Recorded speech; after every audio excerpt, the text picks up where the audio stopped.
Hello and welcome to Spread Talks. This news update is coming from China, where politicizing the origins of COVID-19 would hamper further investigations and undermine global efforts to curb the pandemic.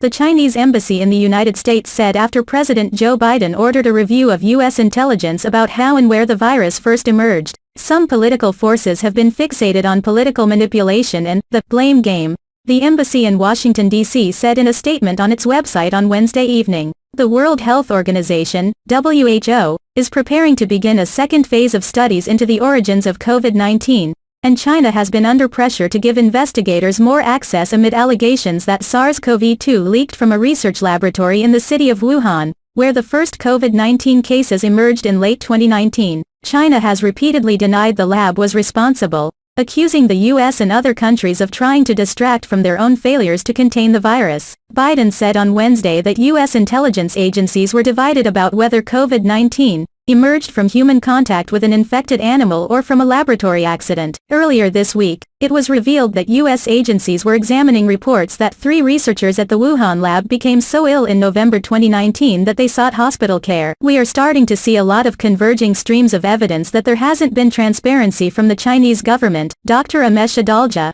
an expert in biosecurity and emerging infectious diseases, told Al Jazeera. We are hearing about people who worked at the Wuhan Institute of Virology becoming sick with an illness. We know that this has been spreading since November 2019, and we have seen the Chinese government be very reticent to allow the press to investigate the origins of this virus, so I think that raises questions about getting the Chinese government to come to terms with what may have happened in the early days of the pandemic. Yanzhong Huang, a senior fellow for global health with the Council on Foreign Relations in Washington, D.C., said China's lack of openness was a key factor behind the resurgence of the lab leak theory. There's nothing really new there to prove the hypothesis, he said. In the investigation of the origins of the pandemic, it is really important to have transparency in order to build trust in the investigation results. China has stepped up efforts to control the narrative surrounding the pandemic after successfully suppressing the virus in Wuhan, the central Chinese city where what was then a mysterious new viral pneumonia was first detected towards the end of 2019.